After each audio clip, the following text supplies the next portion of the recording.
The entire court had turned out to witness the Alpha King's bride arrive. Hundreds of nobles packed the sun-drenched courtyard as they jostled for position, commoners lining the walls to witness this historic moment, the marriage that would end a decade of war between Valdris and Nelvorn. The air hummed with anticipation, thick as summer heat, and underneath it all, whispers. "I heard she's terribly unfortunate looking," a noblewoman murmured behind her fan. Her companion leaned closer. 24 and never married. That tells you everything, doesn't it? Poor King Gasper, someone else sighed. Saddled with an ugly bride for the sake of peace. On the raised dais at the courtyard's far end, said King Gasper stood motionless as a statue. He cut an imposing figure in formal black, broad-shouldered and tall, dark hair slightly too long for fashion. His face betrayed nothing. No nervousness, no curiosity, not even a flicker of interest. The indifference was deliberate. It had to be. Tam took her eyes off of him to watch the royal carriage rolled to a stop in the courtyard's center. She was tucked among the Nelvorn guards who'd accompanied the princess's carriage, just a young knight kept to the shadows. The whispers grew louder, more urgent. "This is it," someone breathed nearby. A footman opened the carriage door. Silence crashed over the courtyard like a wave as the princess emerged, one delicate hand accepting the footman's assistance as she descended, heavy silk skirts whispering against the carriage steps. She wore pale blue, Nelvorn's color, embroidered with silver thread that caught the sunlight like stars, but it was the veil that held every eye. Layer upon layer of gossamer silk, pale as moonlight, completely obscuring her face. The princess reached the bottom step and paused, spine straight, head high, waiting. The crowd seemed to hold its collective breath. On his dais, King Gasper finally moved. He descended with predatory grace, his boots echoing against stone as he crossed the courtyard. His expression remained carefully neutral. He knew what everyone expected beneath that veil. "Princess Tamara Nelvorn," he said when he reached the carriage. "Welcome to the kingdom of Valdris. We are honored by your presence." The princess curtsied low, graceful despite the heavy skirts. King Gasper extended his hand. "May I?" he asked. A pause that felt eternal. Then the princess placed her hand in his. The crowd leaned forward as one, shameless in their curiosity. "By the custom of your people," the king continued, "I am granted the honor of the unveiling, of being the first to look upon my bride's face." When the princess nodded, he reached for her veil. The courtyard went so quiet you could hear the fountain's distant trickle. Would she be as disgracious as the rumors claimed? Would the Alpha King's face fall?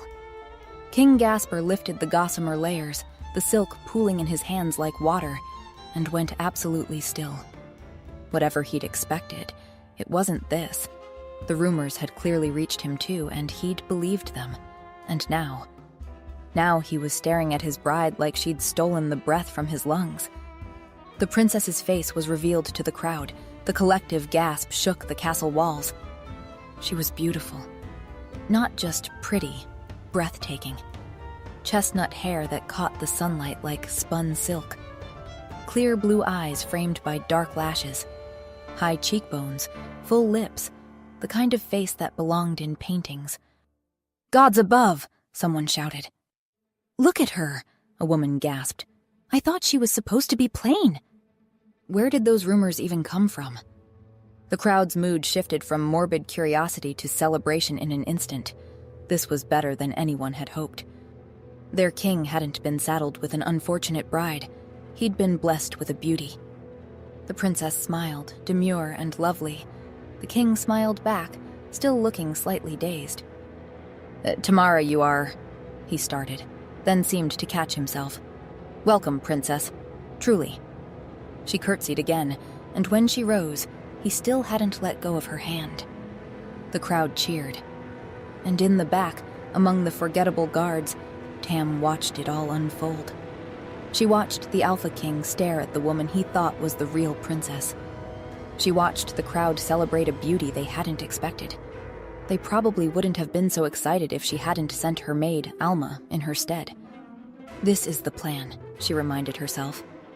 Because while King Gasper fell for a pretty face, while the court gossiped about unexpected beauty, while everyone focused on the princess.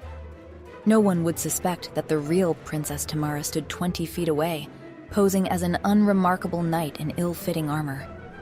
And most importantly, no one would stop her from taking back what King Gasper's father had stolen.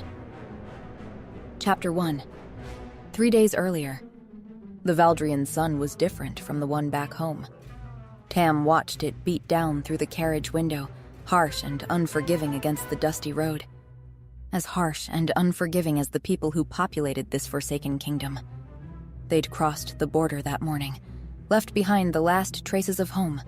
And here, even the air tasted different, bitter, like ash and old blood. The carriage hit a rut, jolting both Tam and Alma, her lady-in-waiting and the only person she'd brought on this nightmare journey, for she was the only one Tam trusted not to try and stop her from enacting her plan. 3 days until they reached the capital. 3 days until she was expected to play the dutiful bride for a shifter king whose father had murdered hers. A beast wearing a crown, one she would never, ever marry, not if she could help it. "Alma," Tam said suddenly, "how would you like to be a princess?" Alma, who was busy gripping her seat with white-knuckled hands, looked up. She stammered, blinking. "I'm sorry. What?" "A princess." Tam leaned forward.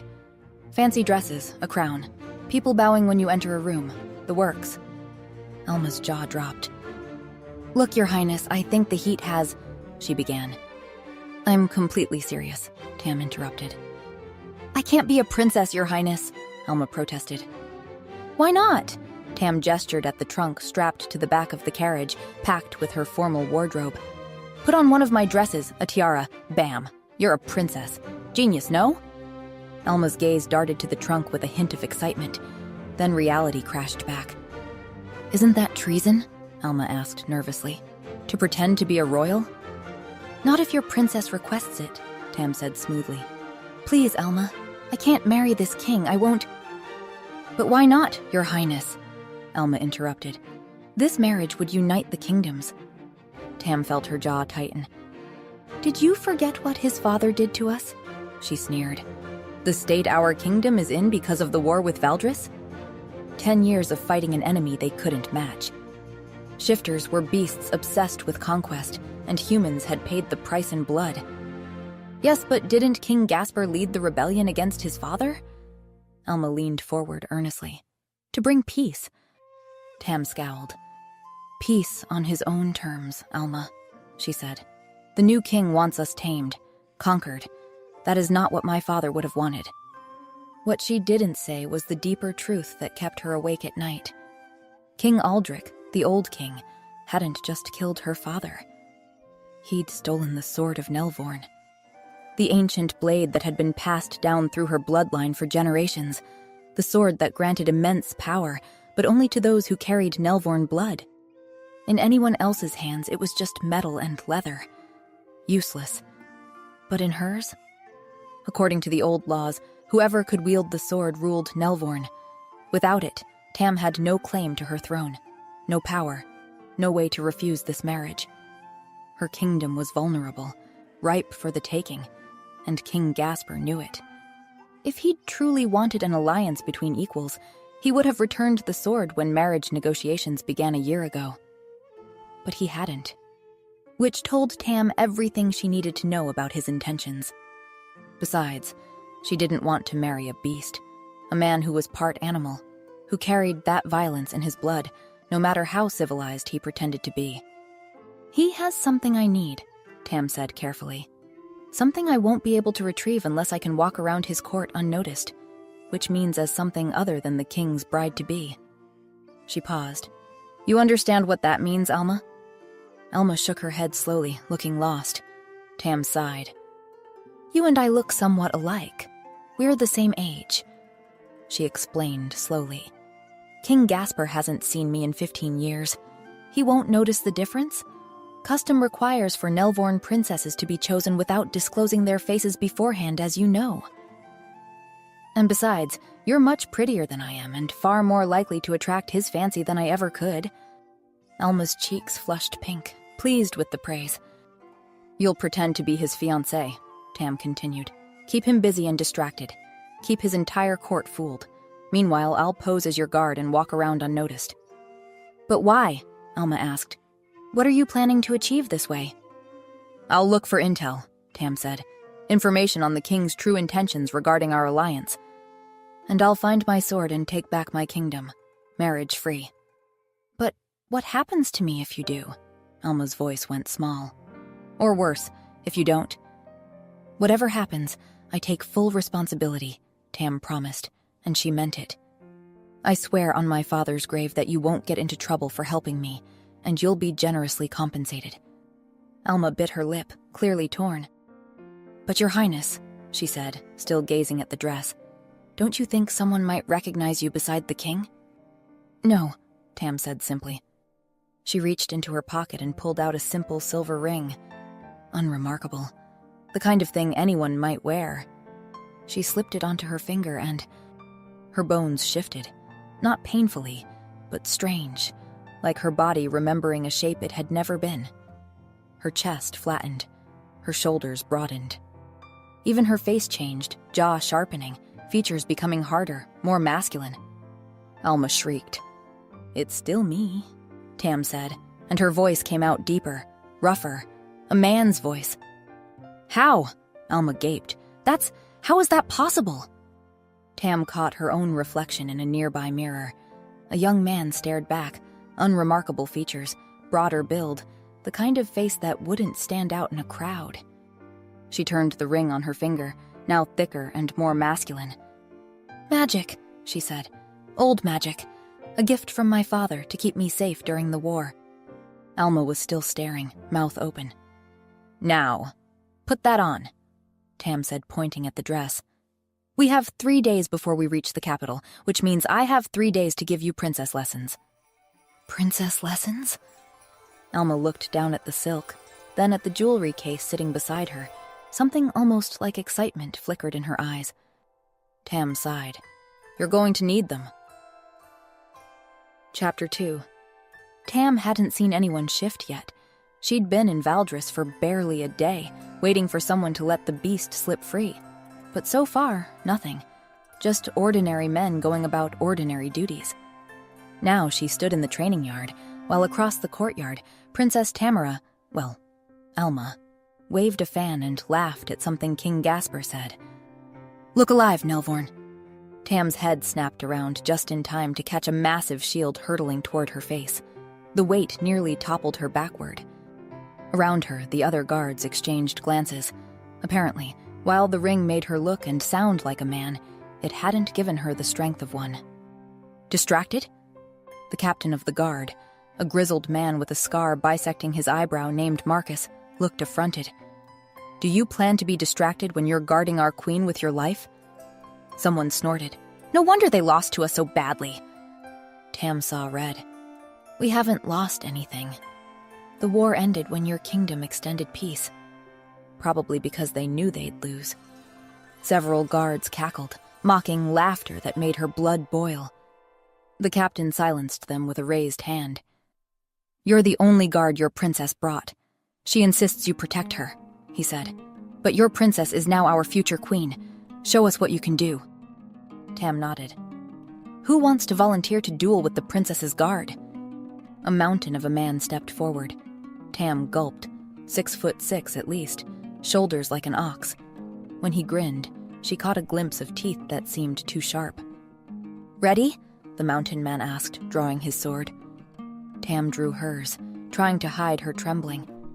She did know a thing or two about combat, but she'd never been sent to the battlefield. Her father had forbidden it. Each strike rattled up her arms. She could barely parry his hits, and in 3 strikes, her sword went flying. I don't see why we even need a peace treaty with Nelvorn, the mountain man said. If this is the best they can... Tam screamed in rage and threw herself at him. No weapon, no plan, just fury. He caught her by the collar and threw her to the ground like she weighed nothing. Enough! Everyone froze at the commanding voice. Guards dropped into bows. Your Majesty, the captain said quickly. We were just... I saw. King Gasper's boots appeared in Tam's line of sight. And I've seen enough.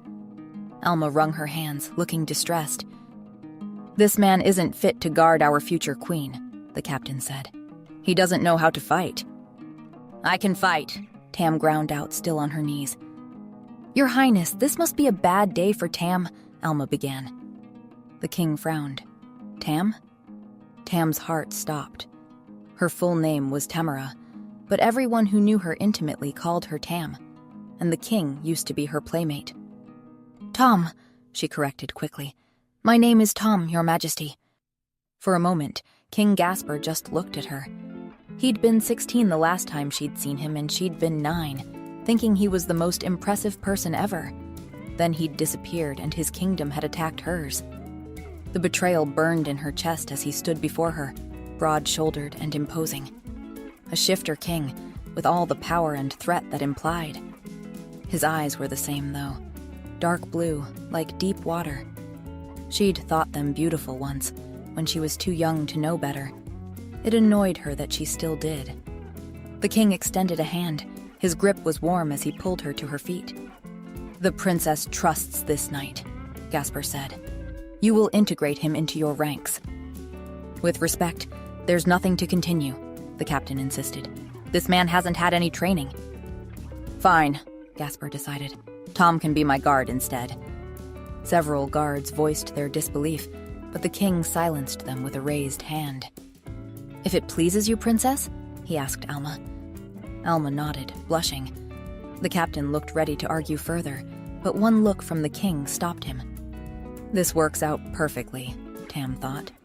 As his personal guard, she could spy on him more effectively. Find out where he kept her father's sword. "Captain, please escort the princess back to her chambers." As Alma was led away, Tam started to follow, only to have the king's voice stop her. "Tom." She turned back. King Gasper was drawing his sword, the blade catching sunlight. "Show me what you can do."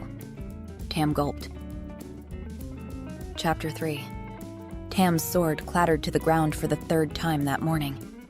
She wanted to scream, or throw something.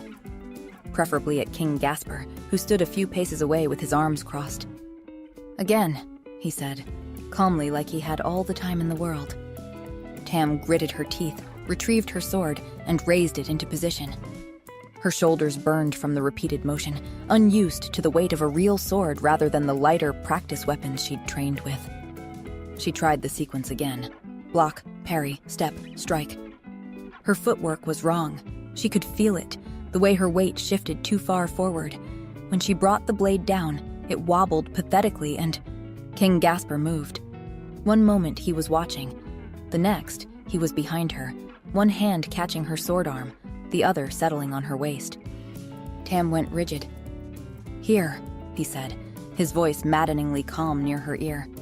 "Your stance is too wide. It brings your center of gravity too far forward." He adjusted her feet with his boot, nudging them closer together. "And you're gripping too tight. The sword becomes an extension of your arm. You don't strangle it." His hand covered hers on the hilt, loosening her white-knuckled fingers. Tam's heart hammered against her ribs from pure, undiluted rage. How dare he touch her so casually? The same hands that had once held hers when they climbed trees together, now touching her like he hadn't betrayed her trust so completely. "Now," Gasper said, guiding her arm through the motion. "Block. See how much easier that is when you're balanced?" It was easier, and she hated that it was easier. Something inside Tam snapped. "Can you stop patronizing me?" she sneered. Gasper blinked, his calm facade cracking slightly. "I'm not patronizing you," he began, but she interrupted. "I don't need your coddling," Tam continued, and she could hear her voice rising but couldn't stop it. 15 years of rage were clawing up her throat. "That's not what I'm doing," Gasper said, and for the first time he sounded defensive. "I'm trying to teach you." "Teach me?" Tam laughed bitterly. "You're just trying to make yourself feel better about—" She cut herself off, but the damage was done. The king's expression hardened. "About what?" he asked coldly. Tam's chest heaved. She'd gone too far, way too far for a simple guard. "My kingdom has been at war for years," Gasper said. because it valued brute strength above all else. Violence was the answer to everything under my father's rule. His jaw clenched. I'm trying to be better than that, to teach you in a way that doesn't involve breaking you down. By tricking your enemies into inefficiency instead, Tam spat. Gasper's eyes flashed. I don't believe you're my enemy, he said. Oh no? Tam asked. Just someone whose kingdom you bullied into submission then? What are you talking about? Gasper asked, and he looked genuinely confused now, bewildered even. Do you mean my upcoming marriage to the princess? He asked quietly. She agreed to it. Tam snorted, a bitter sound, one she should have held in. She shouldn't say anything else, shouldn't risk exposure. But the words came anyway, bitter and true. It's not like she has much of a choice, though, is it? Of course she does, Gasper said immediately. She doesn't have to marry me if she doesn't want to. I would never force... Right, Tam cut him off. So you can continue waging war on her kingdom if she refuses? No, of course not. Gasper stopped. His face paled slightly as understanding dawned. Is that what she believes? He ran a hand through his hair. Gods, I didn't think it would come across that way. Yes, well, Tam muttered. Thinking isn't your strong suit, is it? Excuse me? The king asked. Nothing, Tam said, looking away with exaggerated innocence. But Gasper wasn't letting it go. He looked stricken now, all his polite distance gone. Do you think... He stopped, started again. Do you think I should make it clear to the princess that my offer of peace stands whether or not she agrees to be my mate? He caught himself. My wife? I know what a mate is, Tam snapped, then forcing herself to sound calmer. And yes, perhaps you should. How? Gasper asked. How do I make her understand that that I don't want her to feel trapped? Tam studied him, the tension in his shoulders, the genuine worry in his eyes. Does he actually care? She thought. No, he couldn't possibly. It would be too disarming if he did. Perhaps a gesture of goodwill, Tam said. Something meaningful, something that would make her feel safe. Right, Gasper said slowly, like he was turning the idea over in his mind. Like what? Like returning the sword you stole, you idiot, Tam thought, swallowing down the words. Gasper was looking at her intently now, his eyes searching hers. It threw her completely off balance. I don't know, she said, more harshly than intended. Something she's lost? Something your father took? Gasper flinched at the mention of his father. Right, he said, nodding before he cleared his throat. I wasn't trying to be dismissive earlier. About the training, I mean. He looked uncomfortable now, in a way that made him seem younger somehow. I was trained very differently, and I thought I would have appreciated something different. That's all. He was afraid of his father, Tam remembered, all those years ago. That's when the realization hit her, truly that Gasper had rebelled against the man, had overthrown him, had ended the war. She'd known this, of course, but she'd always assumed it was just about power, about being king himself. What if it had been about doing what was right? The thought left her momentarily breathless. Fine, Tam heard herself say, her voice softer than she intended. Gasper's shoulders relaxed slightly. Though, Tam couldn't help herself. You might want to try not being so condescending to the princess herself. Gasper stared at her. Then, unexpectedly, he laughed. A surprised, genuine sound that transformed his entire face into something warm and open. Something that reminded her, painfully, of the boy who'd carved her a wooden wolf. Chapter 4. Tam's stomach growled as she stood at attention behind the princess's chair, the smell of roasted pheasant making her mouth water. The tapestries are lovely, Your Majesty, Alma said. Such intricate needlework. Gasper followed her gaze to a brutal battle scene, wolves tearing into soldiers, blood in vivid crimson thread. He cleared his throat. I'm glad you approve, he said. Though I imagine Nelvorn's palace has far more elegant decorations. Oh, yes, Alma brightened. We have beautiful silk curtains imported from... She paused. Somewhere far away. Several nobles exchanged glances. I was hoping we could discuss the trade agreements, Gasper said, changing course. There are concerns about grain shipments I thought you might have insight into. Oh, Alma's smile faltered. Trade, yes, important. The drought in the eastern provinces has been challenging, Gasper continued. I understand Nelvorn has been affected as well? Yes, Alma agreed quickly. Very affected. Tam closed her eyes briefly. I was thinking we might coordinate our grain reserves, said Gasper.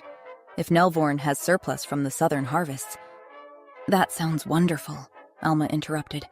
Whatever you think is best. A muscle in Gasper's jaw twitched. But surely you have opinions on how to distribute resources to your own people, he asked. I trust your judgment completely, Alma said, sipping her wine. Tam couldn't take it anymore. The princess means she would need to consult with her advisors before committing to an agreement, she interjected. Everyone stared at her. The southern harvests were adequate this year, Tam continued. Not surplus. Any grain sharing would need to be carefully calculated to ensure Nelvorn's people don't face shortages. Of course, Gasper said slowly. The dinner continued similarly. Gasper would ask, Alma would vaguely agree, Tam would translate. Finally, as Alma disappeared into her chambers, Gasper turned to Tam. Tom, walk with me, he commanded. Tam followed him through winding corridors. I need advice, Gasper said, voice tight with frustration. The princess, I don't understand her. Every time I try to engage with her on anything substantial, she just agrees with me, about everything. Perhaps she's nervous, Your Majesty, Tam suggested. Nervous, he repeated flatly. She seems terrified, like she thinks I'm going to... He trailed off. I don't want her to be afraid of me. They'd reached his chambers. Inside, the room was surprisingly austere. Simple furniture, shelves of books, maps spread across a desk. The thing is, I know her, Gasper said, pacing. Tam is strong-willed, confident, stubborn as hell. She has opinions about everything. She'd argue with me about the smallest things. Something hot twisted in Tam's chest. Maybe she's changed, Tam snapped. She had to grow up through a war, through betrayal. Betrayal? Gasper asked with a frown. Your kingdom attacked hers, Tam said bluntly. Her father died. Gasper grimaced. Yes, I suppose you're right, he admitted, sitting heavily on his bed. I'm surprised she hasn't gotten angry with me yet, as she should. You seem to understand her better than I do, said Gasper, studying her face. You were able to translate what she meant. He stood, moving closer. Help me, Tom. I need someone who can help me reach her. This was an opportunity to gain his trust, but it also somehow seemed like a trap. I'm not sure that's appropriate, Your Majesty, she managed. I couldn't care less about appropriate, Gasper said. I care about making this alliance work. He fumbled with the buttons on his doublet. Do you think Tam's afraid I'll... He stopped mid-sentence, yanking at a button that wouldn't come loose. Gods, I hate these things. Can you help? Tam frowned. Help? She repeated, feeling dumb. The buttons, Gasper said, waving her over. Oh, right.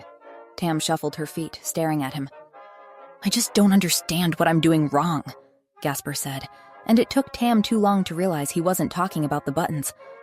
He stood still, arms slightly out, like this was perfectly normal. Like having his guard undress him was something that happened every day. Come to think of it, for him it probably was. She stepped closer and started working him free, trying to ignore how she could feel the heat radiating off him. Oh, so you think she's afraid I'll force her into decisions? Gasper continued. Because I would never. His breath ghosted across her cheek as he spoke. He was taller than her, though not by much, with the ring's magic, which meant his face was right there, close enough that if she looked up... She didn't look up. I'm sure it's fine, Your Majesty, Tam muttered. Just, please hold still. Right, sorry. Gasper paused for half a second. Do you think I should write her a letter? Tam got the last button free, stepping back quickly. "The doublet's done, Your Majesty." "Excellent." He shrugged out of it without breaking his train of thought, tossing it carelessly onto a chair. "Because I want her to know that I respect her opinions," he went on. "That I want her to argue with me when she disagrees, and perhaps through a letter." He grabbed the hem of his undershirt, and Tam's brain caught up to what was happening half a second too late. The fabric loosened. She caught a glimpse of skin, the hollow of his throat, the beginning of his collarbone. He pulled the shirt over his head in one smooth motion. "Not what I... Tom, are you listening?" Gasper asked, oblivious. Tam was, in fact, not listening. Because the king was standing in front of her, shirtless, and she'd known shifters were stronger than humans, but seeing it like this, up close, this was something else entirely. His shoulders were impossibly wide, his arms corded with strength that came from years of actual combat, and his abdomen. "Tom?" Gasper asked again, looking genuinely confused. "What do you think?" Her voice came out strangled. "Sorry, about what?" she asked. "The letter," Gasper said patiently. "Do you think I should write her one?" "Yes, great idea," she managed, forcing herself to look only at his face. "All right," he nodded, moving to the desk. The muscles in his back shifted as he reached for something, and Tam had the sudden, mortifying thought that she wanted to... "Stop it," she told herself. Her eyes caught on something, the key hanging from a chain around his neck. "This?" Gasper asked, noticing her stare. "It's my father's vault key. Opens the treasury where he kept things he took from conquered kingdoms." "You keep it on you?" Tam asked, trying to sound casual. "I'm the only one who can open it now," Gasper explained. "I need to catalog all those stolen treasures." He knows, Tam thought. He knows the vault is full of stolen things, and he hasn't returned any of it. Her father's sword was in there. She was sure of it. She needed that key. She needed to stop thinking about the way he'd looked at her when he'd asked for help. And she absolutely needed to stop noticing how beautiful he was. Chapter 5. Tam had developed a routine, and she hated how comfortable it had become. Mornings meant training with Gasper, him correcting her form, her trying not to notice his lingering touch. Afternoons meant standing guard during royal business, watching him be competent and nothing like the tyrant she'd expected. Evenings meant letters. She'd suggested he write to Princess Tamara directly, since face-to-face interactions with Alma were proving disastrous. He'd seized the idea with relief, and now, every night, a sealed letter arrived at the princess's chambers, and every night Tam would write back. It was dangerous, liberating, terrifying. In those letters, she expressed the hurt that had festered for 15 years. "Your Majesty, I remember being 9 and thinking you were the bravest person I'd ever met. I trusted you. Then you disappeared, and a year later, your kingdom attacked mine. Do you understand what that feels like? Trust, once broken, doesn't simply mend because you wish it to. T." His response came the next morning. "Tam, I understand more than you know. When I was 16, I discovered what my father truly was. Not the king I'd been taught to admire, but a monster. I wanted to stop him. I tried. But by the time I was strong enough to lead a rebellion, he'd already caused so much damage, including to your family. I know my guilt doesn't erase what happened, but I am not my father, and I will spend every day proving that to you. G." Tam stared at that letter for an hour, something painful twisting in her chest. Meanwhile, as Tom, her friendship with Gasper shifted gradually. At first, he sought Tom's advice about the princess, but then the questions changed. "Tom, what do you think about the grain distribution proposal?" Gasper asked, spreading maps across his desk. "The council wants to prioritize the northern provinces, but I'm worried about the south." Tam blinked. "You're asking me?" "You're from a border region, so yes, I'm asking you." It happened again the next day, and the day after. "I value your perspective," Gasper said one evening. "You're honest in a way most people at court aren't. You'll tell me when I'm being an idiot." "You're always being an idiot, Your Majesty," Tam said automatically. "See?" He grinned. And you actually mean it. The touching started in the third week. They were playing chess, a new habit, games in the evening after formal duties ended. Tam had just put Gasper in check for the third time. How are you this good? I'm not that good. You're just predictable. Predictable? I'm a military strategist. I led a rebellion. Against your father, who was apparently very predictable. Tam moved her knight. Checkmate.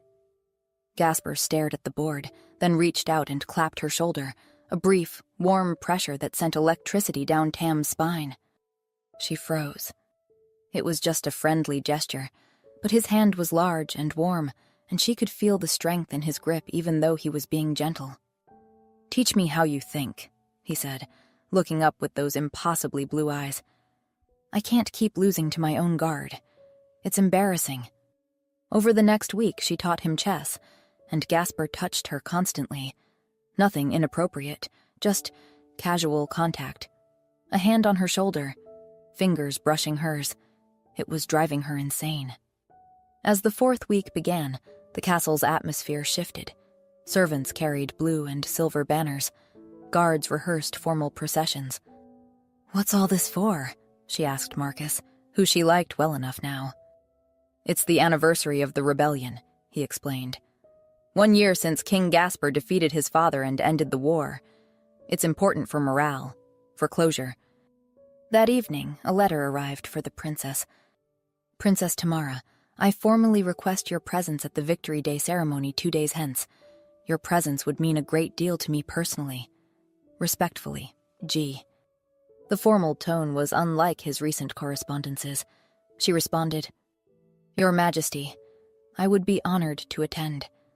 I sense there is more to this day for you than simple celebration.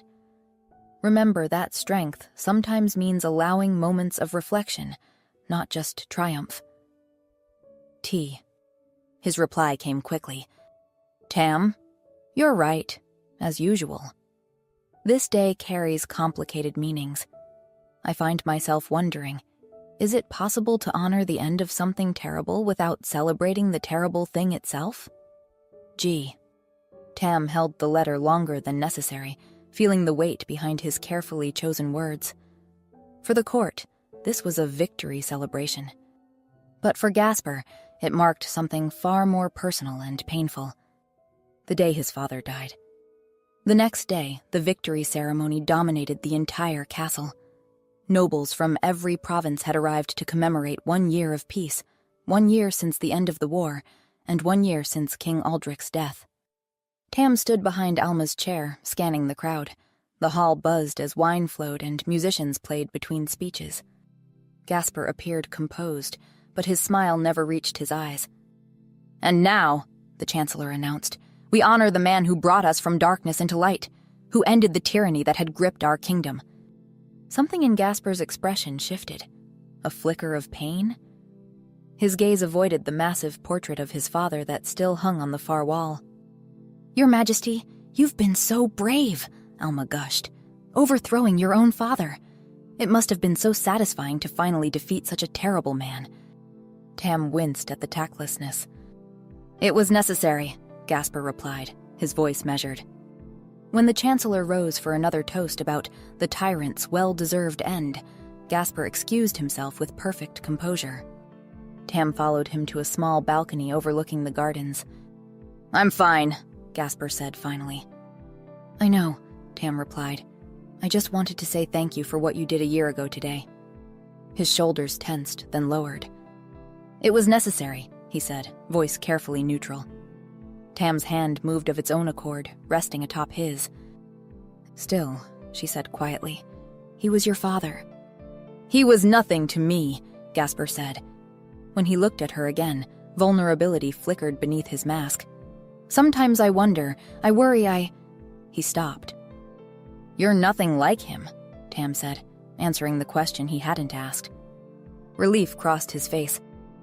I'll make sure you're not disturbed for the rest of the evening, Tam said, stepping back.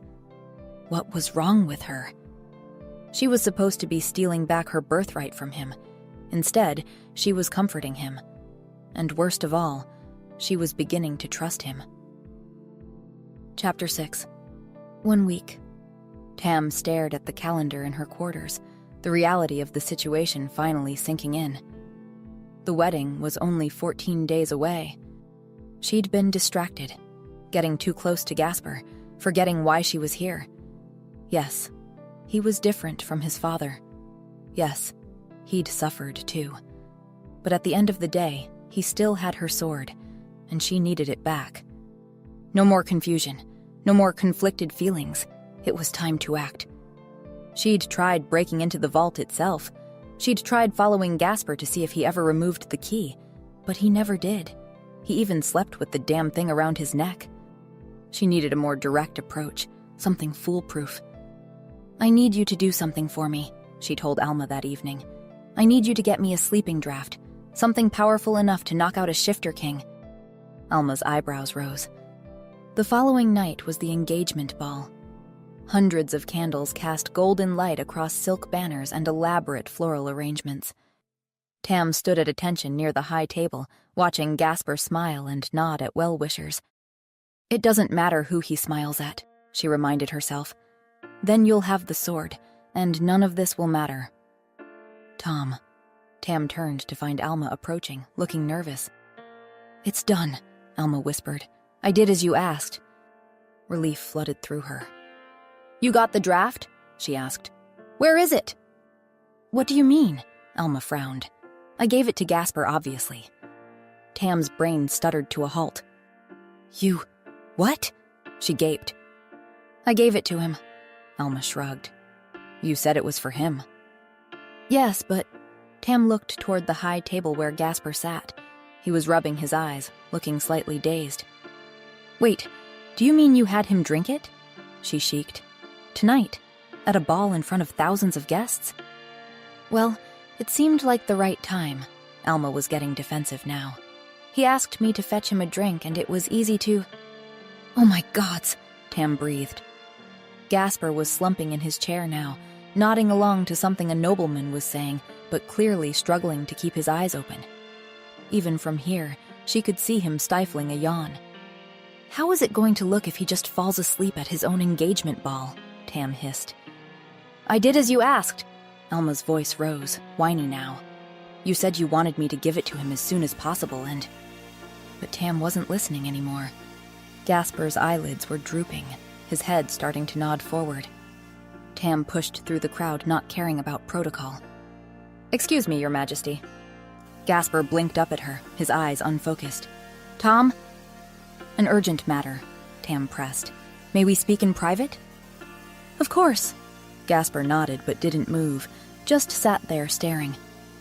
"Now, Your Majesty," Tam said gently. "Come on."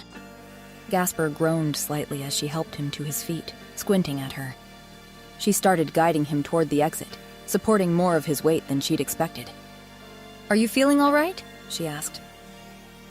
"Fantastic," Gasper said, before nearly walking straight into a server carrying a tray of wine. Tam jerked him out of the way, and the server stumbled, wine sloshing all over her chest. "Oh no!" the server gasped. "It's fine," Tam said quickly, but people were starting to notice now. The king being half carried by his guard, both of them wine-stained. "Come on, let's go," she said, squeezing Gasper's arm. He was sagging against her now, and she had to wrap her arm around his waist to keep him upright. "Tom?" Tam's head snapped up. Marcus stood in their path, looking between them with growing suspicion. "Is everything all right?" the guard asked. Tam's mind raced for an explanation, but before she could speak, Gasper smiled at him, dazed and drowsy. "Tom's taking me to bed," he announced. Marcus's eyes widened. "To sleep." Tam jumped in. "His Majesty has had too much to drink. I'm taking him back to his quarters." Marcus looked doubtful. "Too much to drink?" he asked. "He's barely had 2 glasses." "You know," Gasper interrupted, his head coming to rest on top of Tam's, "you smell really nice." Tam froze. "Your scent," Gasper continued, inhaling deeply against her hair. "Kind of feminine. I like it." Marcus looked deeply uncomfortable. "Right, yes. Better get him away." "That's what I'm trying to do," Tam said through gritted teeth, already moving again. It took another 5 minutes of coaxing and physical support, but finally, they reached Gasper quarters. Tam kicked the door shut behind them and helped the king collapse on his bed with a grateful groan, falling asleep in an instant. Tam stood there, breathing hard. Then reality crashed in. Everyone at the ball was occupied. Gasper was deeply asleep. The key was right there. This was it. Her chance. She moved to the bedside, fingers trembling as she started unbuttoning his doublet. Her hands shook as she worked the buttons free, exposing his shirt beneath. The key, resting against his chest, rising and falling with his breath. Tam swallowed hard and reached out. His skin was warm under her fingertips. Smooth.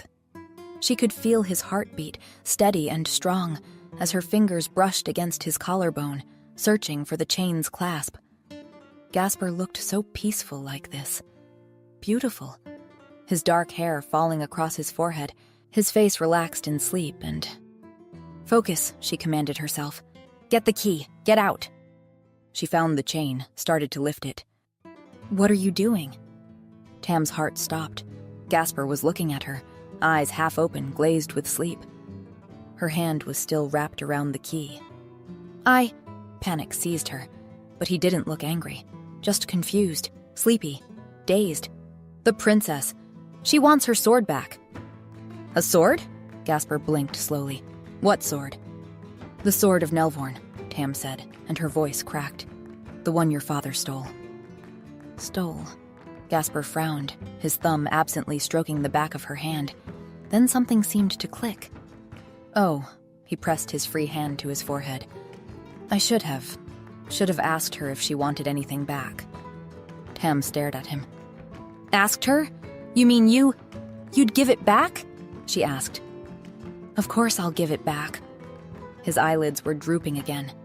"Should have done it sooner. You'll help me apologize, right? To the princess?" Tam's throat was so tight she could barely breathe. "Sure," she murmured. "You're a good friend," Gasper sighed. And then, before Tam could process what was happening, he lifted her hand to his lips and kissed her knuckles. Soft, reverent. "Gasper? Are you serious right now?" Tam whispered. "You'll just give me the sword? Just like that?" He made a small sound of acknowledgement, eyes closing. "I'll give it all back," he murmured. And then he was gone, breathing deep and even. Tam stood there, the key still in her hand, looking at the unconscious king. She could take it right now. Could go to the vault, retrieve her sword. This was what she'd wanted. But... Slowly, Tam placed the key back on his chest and stepped back. Then she ran out of the room. Chapter 7.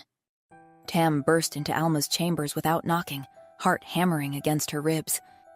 "We have to switch back," she blurted out, making Alma jump. "Now!"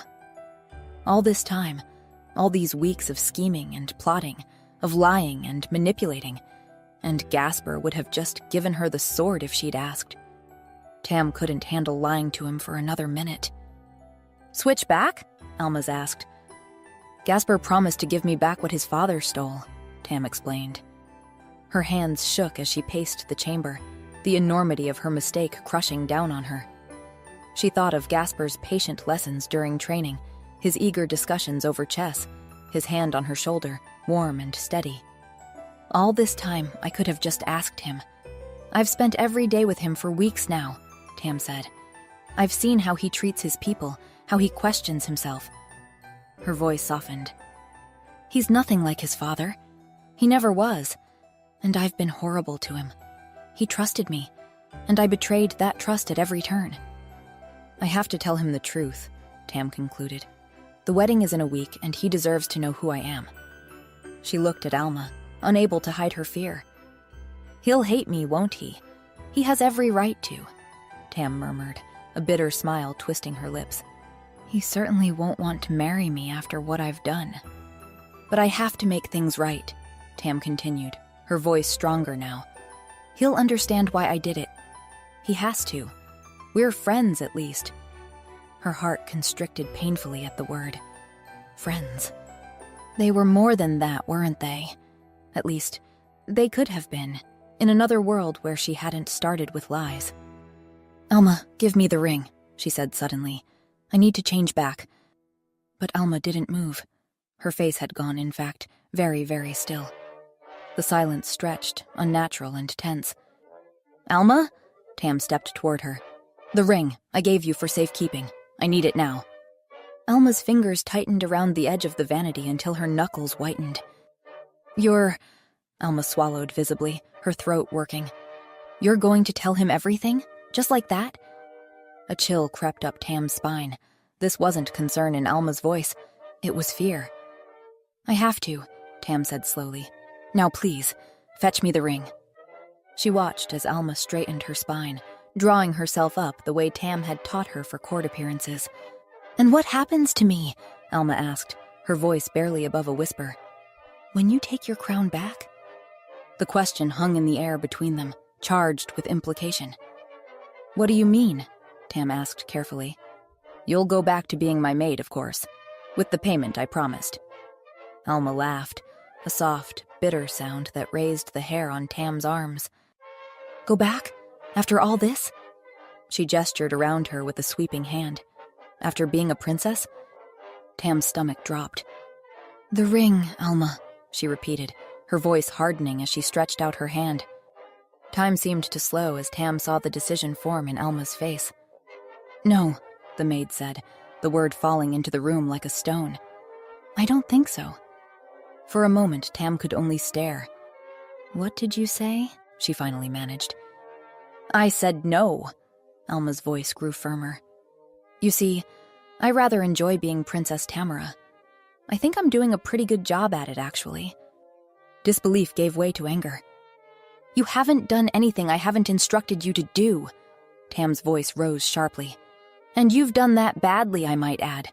All you've managed is to parade around in pretty dresses." "I happen to like the pretty dresses," Alma snapped. "I've gotten used to them. And besides, the king likes me." The claim hit Tam like a slap. "He cares for the alliance," she retorted, possessive fury replacing shock. "It's not about you. Not when I'm the one writing his letters, the one actually connecting with him." "Oh, please," Alma scoffed. "I can write letters." "You can't read!" Tam shouted, her entire body shaking with rage. "This is ridiculous. I'm the princess. Gasper needs to know the truth. Now give me back my ring, now!" Something dangerous flickered across Alma's face. "You're wrong, Tom," she said, emphasizing the false name. "I'm the princess now, and that means something." Before Tam could process the full implications, Alma drew a deep breath and let out a piercing scream that echoed off the stone walls. The sound hadn't even died away before the door burst open, wood slamming against stone as guards rushed in. "Princess, what's wrong?" Marcus demanded, hand already on his sword as he moved to shield Alma. Tam's heart plummeted as she saw the trap closing around her. "This man tried to kidnap me," Alma gasped, tears already streaming down her face as she pointed to Tam. "What?" Tam shook her head. "That's ridiculous." "As ridiculous as when you forced me to drug his royal highness," Alma countered. "Said you'd hurt him if I didn't help?" Ice flooded Tam's veins as the accusation landed. The sleeping draft. She'd just told them about the... "No, wait, that's not what..." she started, but the words died in her throat as she saw the suspicion hardening in Marcus's eyes. "His Majesty was acting strangely earlier," he said, nodding to a guard. "Check on the king." Tam's mind raced desperately. How could she explain this? How could she make them understand? "It's not what it looks like," she pleaded, aware of how hollow the words sounded. "Tom's in love with me," Alma cried, throwing herself fully into the performance. "Has been since he arrived. He gained the king's trust to steal Nelvorn treasures and take me away." She's thought this through, Tam realized with dawning horror. She's been planning this for days, maybe weeks. "That's a lie!" Tam's voice broke with desperation. The guard who'd been sent to check on Gasper returned, his face grim. "His Majesty won't wake, Captain. He's alive, but deeply asleep." The words fell like a death sentence. "Drugged, then," Marcus growled, drawing his sword fully now, just as the princess said. Alma's performance reached new heights as she collapsed into a chair, shoulders shaking with sobs. "I didn't know what to do," she whispered, every inch the traumatized victim. "I thought if I let him take some treasures, he'd leave me alone. But now Tom wants me too, and I can't leave. I've fallen in love with His Majesty." The guards' expressions softened as they looked at her. Their princess, terrified and vulnerable, preyed upon by a traitor in their midst. Desperation surged through Tam like wildfire. "Listen to me, all of you!" she cried, her voice rising with desperation. "I'm Princess Tamara! This woman is my maid!" The proclamation hung in the air for one breathless moment. Then laughter, harsh, disbelieving laughter, rippled through the guards. Tam looked from face to face and saw the absurdity of her claim through their eyes. For weeks they'd known her as Tom, the male guard from Nelvorn. They'd trained with her, eaten with her, seen her every day in male form, and now, with no evidence but her word, she claimed to be their future queen? Of course they don't believe me. How could they? Cold despair washed over her. "I can prove it!" she shouted over their mocking laughter. "She has a magic ring, my ring. If I had it, I could show you." But Alma was already tucking something deeper into the bodice of her nightgown, triumph glittering behind the false tears. "Take him away," Marcus ordered. Rough hands dragged her backward toward the door as panic exploded in Tam's chest. "You don't understand!" Her voice broke. "I need to see Gasper. Please, I love him." The realization hit her with stunning clarity in that moment of loss. But Marcus only heard a threat in her words. His eyes narrowed with disgust as he leaned close. "Better hope for your sake that His Majesty wakes unharmed, or you'll be gone by sunrise," he muttered. The implication was clear. Execution, or worse. As they dragged her down the corridor, Tam's desperate cries echoed through the stone halls. But her pleas faded into a choked gasp as something hard struck the back of her skull. Chapter 8. Consciousness returned to Tam in waves of throbbing pain. Her head felt like it had been split open, each heartbeat sending fresh pulses of agony through her skull. Opening her eyes revealed darkness, a dungeon cell. The only light filtered through a small barred window in the door. "I've lost everything," she realized, the memories of last night crashing back. The sword, my identity, Gasper. She slumped against the cold stone wall, despair settling over her like a shroud. What a fool she'd been. She could have told Gasper the truth weeks ago, could have asked for the sword outright. Instead, she'd lied and schemed, and now Alma had outplayed her at her own game. And the worst part was that she'd realized too late what Gasper truly meant to her. The sound of approaching footsteps drew her attention. Keys rattled in the lock, and the cell door swung open to reveal Marcus, his face grim in the torchlight. "Come to execute me?" Tam asked bitterly. Marcus studied her for a long moment. "Not yet," he declared. Something in his tone made her look up. There was uncertainty in his eyes, not the conviction of last night. "What's going on?" she asked. "The wedding has been moved up," Marcus said. "It's happening today." "Today?" Tam jerked upright. "That's impossible. It was scheduled for next week." "The princess insisted," Marcus replied. "Said there was no reason to wait." Of course she did, Tam thought bitterly. She wants to secure her position before anyone realizes the truth.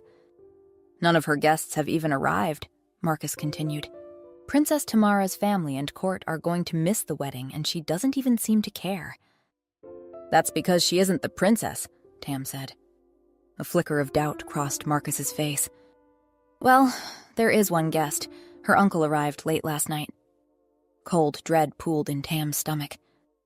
"Lord Rowan?" she asked. "He didn't notice anything unusual about the princess," Marcus said, eyeing her careful. Tam's laugh was bitter. "Rowan has always wanted the throne for himself. He's probably struck a deal with Alma." Marcus's brow furrowed. "How would you know about all that?"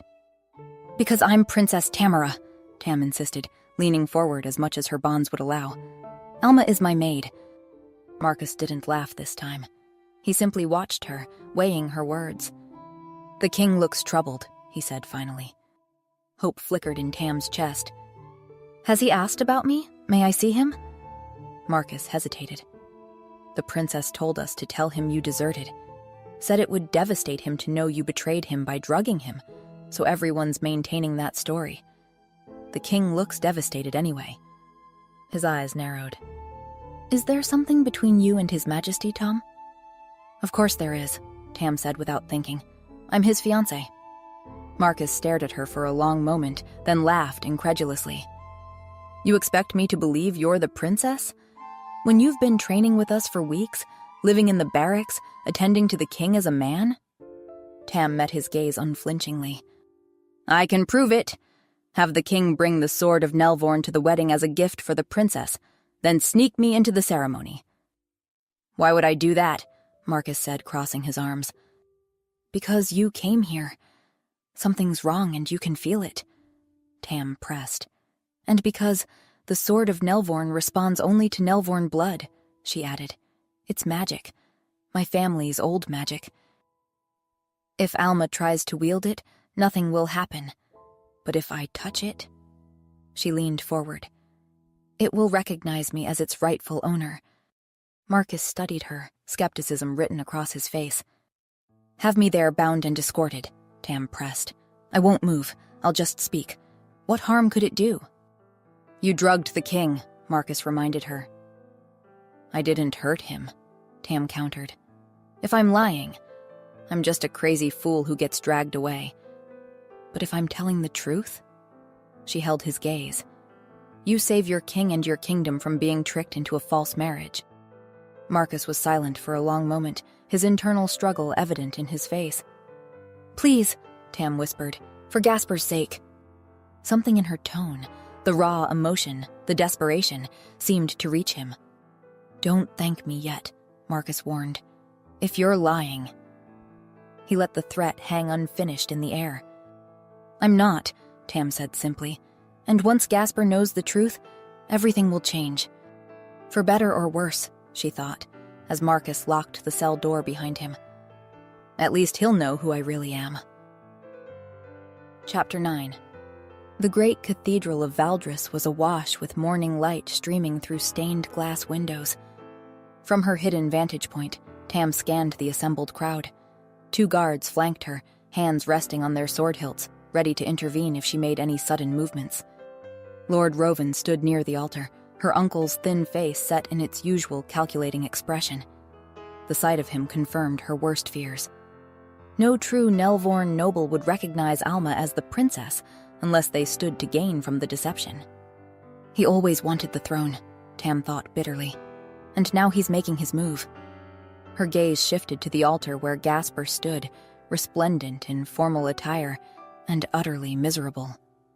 Though he maintained the rigid posture expected of a king, his eyes were distant, unfocused. The cathedral doors opened, and the music swelled as Alma processed down the aisle, Lord Rovan smiling thinly as she passed, Tam's hands clenched into fists. "I can't let this happen." Then Marcus approached the dais. In his hands was a long object wrapped in blue velvet, a sword. He met Tam's eyes across the cathedral and gave an almost imperceptible nod before presenting the package to Gasper. The king took it, solemn. "Before we begin," he announced to the assembled guests, "I have a gift for my bride." He carefully unwrapped the velvet, revealing the gleaming length of a sword. Tam's breath caught in her throat. Even from a distance, she recognized the intricate engravings on the blade. The sword of Nelvorn. "Princess Tamara," Gasper continued, "I know this is important to you, and I should have returned it sooner. Forgive me." He paused, emotion briefly crossing his face. "I didn't know everything that was in my father's vault, nor did I particularly want to know. Seeing all that he had stolen and destroyed was difficult." "But that's no excuse," Gasper concluded. "This belongs to you and your kingdom, and I return it now as a symbol of the peace between us." He extended the sword toward Alma, who looked momentarily bewildered. "Oh, thank you for this weapon," she said with a brittle smile. Tam tensed as she saw her uncle step forward slightly, eager anticipation in his eyes. If he touched that sword, if he took it for himself. "Why did you want it so much?" Gasper asked Alma suddenly. She faltered. Now or never, Tam thought. "It's the sword of Nelvorn!" she shouted, lunging forward. The guards beside her reacted too slowly, their hands closing on empty air as she broke from their grasp. Her hood fell back as she surged toward the altar. Gasper froze, the sword still in his hands. "Tom?" he whispered, disbelief lighting his features. "Your Majesty," Tam said, her voice carrying through the suddenly silent cathedral. "This isn't just a sword." "Arrest him!" Alma shrieked. "This man tried to poison the king!" Gasper turned to her, confusion evident on his face. "Poison me?" he asked. "You said he deserted." "I was arrested, Your Majesty," Tam called, taking another step forward. "Arrested?" Gasper's gaze darted between Tam and Marcus. "Why?" The captain of the guard shifted uncomfortably. "Your Majesty, the princess didn't want you to know because—" "They arrested me for drugging you," Tam interrupted, desperate to get the truth out before she was silenced. Gasper looked affronted. "Tom would never," he began. "Actually, I did," Tam admitted, meeting his gaze across the crowded space. Hurt flashed across Gasper's face, followed by confusion. "Why?" he asked simply. "Because I wanted the sword back," Tam explained, her voice breaking. "And I didn't think you'd give it to me. You'd kept it all that time. I thought you knew what it was." Gasper's expression was a storm of emotions, confusion, hurt, uncertainty. "Well, what is it?" he asked. Nothing," Lord Rovan interrupted. "Just the late king's sword, a family heirloom." "As my uncle well knows," Tam countered, "this sword is enchanted. It holds power that protects our kingdom, power which only activates when the sword is held by a Nelvorn heir. Power your father sought after my father once revealed it to him." Tam shot a glare at Rovan. "And power my uncle now wants too." Gasper's brow furrowed deeper. "Wait, this man is your uncle?" he asked. Tam nodded as the crowd erupted in confused whispers. "That's not true, Your Majesty," Alma protested. "Don't listen to him." "Give her the sword," Tam interrupted, gesturing toward Alma. "Have her hold it." After a moment's hesitation, Gasper offered the sword to Alma. "Oh, for crying out loud," she huffed, snatching the blade. She struggled with its weight, but held it aloft. "There, I carried it." Tam saw her uncle pale. "Yes," she said, "and nothing happened, which proves you're not of Nelvorn birth." The crowd's whispers grew louder, echoing through the vaulted ceiling. "Or it just proves you're insane!" Rovan shouted. "Will you stop?" Tam snapped. "If you end this charade now, Uncle, I'll spare you." The man's face drained of color. "Have him touch it," Tam told Gasper, pointing to her uncle. "The sword. Have my uncle touch it, but don't give it to him. It doesn't belong to him." Gasper, his eyes never leaving Tam's face, beckoned Rovan forward. "Touch the blade," he commanded, still holding the sword himself. The moment Rovan's fingers made contact, the sword began to glow with golden light, illuminating the cathedral. Gasps of astonishment echoed through the space. "And who does it belong to, then?" Gasper asked Tam. "The sword, I mean." Tam smiled. "It belongs to me," she said. The cathedral erupted in shocked exclamations. Alma backed away, panic evident in her eyes. "I am Princess Tamara of Nelvorn," Tam declared, reaching the dais. "And this," she gestured to Alma, "is my maid." She turned to Gasper, whose expression remained unreadable. "I'm sorry, Your Highness," she said softly, "but I asked her to take my place because I believed you were deliberately keeping the sword from me so I couldn't access my throne. I thought you were like your father." The last words were barely above a whisper, meant only for him. "I was wrong." The crowd's murmurs grew to a roar as nobles argued amongst themselves, some pointing accusingly at Alma, others demanding explanations. "I can prove it," Tam said, raising her voice. "Give me back my ring, Alma." "This is insane!" Alma protested. "This man is completely deluded." Tam sighed, then stepped forward and grasped the sword still in Gasper's hands. The moment her fingers touched the hilt, it ignited with brilliant golden light, far brighter than when her uncle had touched it. The radiance bathed her face, casting her features in sharp relief. The cathedral fell silent once more. "Give me my ring," Tam said quietly, pointing the glowing sword at Alma. Cornered, Alma looked desperately to Gasper for help, but his expression had hardened. "The ring," he demanded coldly. Seeing no escape, Alma reached into her bodice with trembling fingers and withdrew a silver ring strung on a delicate chain. She placed it in Gasper's outstretched palm. Gasper studied the simple silver band for a moment, then turned to Tam. He extended his hand. She placed her palm in his. With deliberate care, Gasper slid the ring onto her finger. Tam's form shimmered, features shifting like water, and suddenly, her jaw softened, her stature diminished slightly. The masculine guard's uniform hung loosely on her now feminine frame, and her chestnut hair cascaded down her back, freed from the confines of its tight braid. The crowd erupted in screams and chaos, but Tam heard nothing. She saw only Gasper's face, his wide eyes, his parted lips, the dawning recognition as he truly saw her for the first time in 15 years. Chapter 10. 3 days after the wedding that never was, Tam stood in the courtyard, her traveling party assembled and ready for the journey back to Nelvorn. The morning sun glinted off her father's sword, now properly sheathed and secured to her saddle. "The prisoners are secured, Your Highness," Marcus reported, gesturing to the enclosed wagon where Alma and Lord Rovan sat under heavy guard. Tam nodded. "Thank you, Captain." The Nelvornian nobles who had arrived, too late for a wedding, but just in time to confirm her identity, were already mounted, waiting patiently. Their presence had been unnecessary in the end. Gasper had believed her immediately, standing firm against anyone who questioned her claim. They hadn't spoken privately since that moment in the cathedral. There had been formal meetings with advisors, diplomatic discussions about the future of their alliance, but nothing personal. No mention of what had passed between them when she was Tom, or what might have been if she hadn't deceived him. She knew why, of course. How could he forgive her? She had lied to him for weeks, abused his trust in the worst possible way. Tam mounted her white mare, adjusting her riding gloves. Just as she was about to signal her party to move, the castle doors opened. Gasper emerged, flanked by his advisors, his crown catching the sunlight. Every inch a king, distant, regal, proper. The courtyard fell silent as he approached. Tam straightened in her saddle. "Princess Tamara," he said, stopping beside her horse. "I wanted to wish you a safe journey home."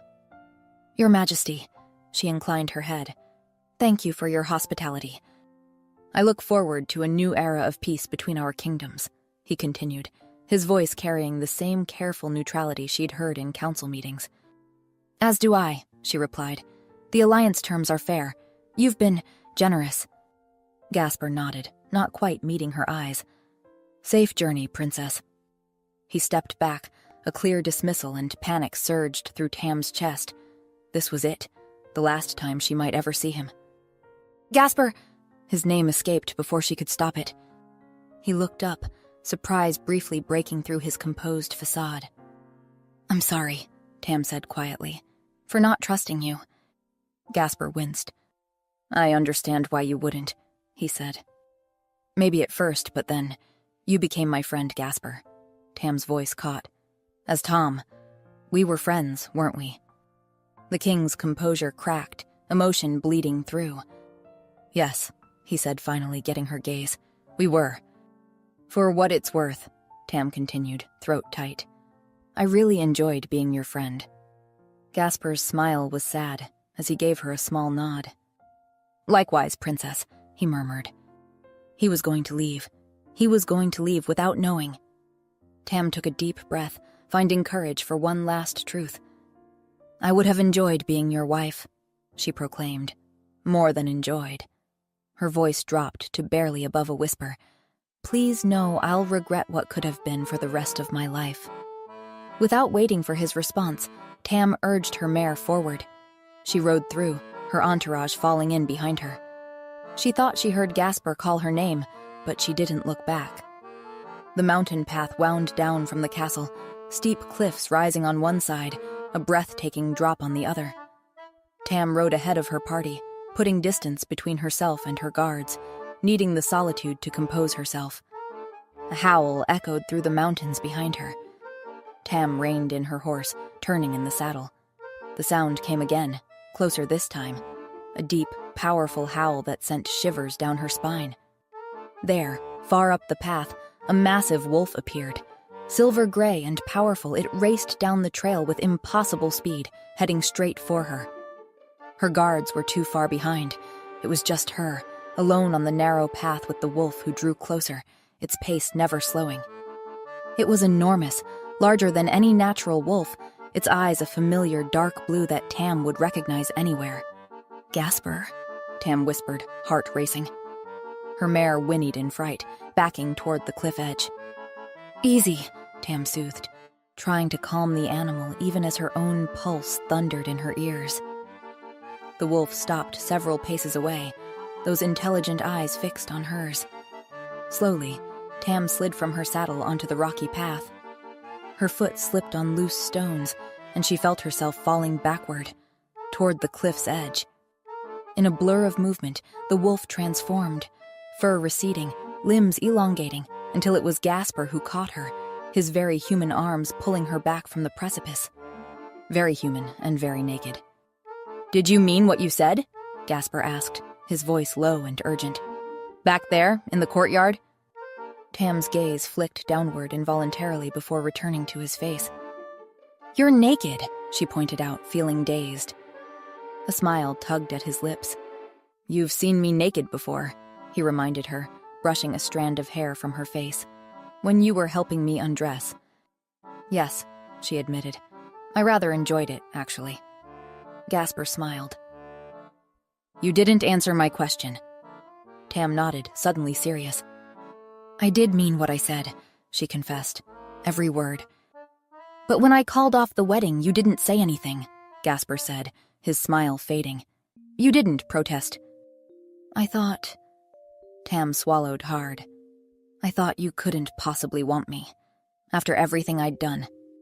Gasper searched her face ardently, as if looking for signs of another deception. When he found none, something brightened in his eyes. "So you meant it when you said you regretted what could have been?"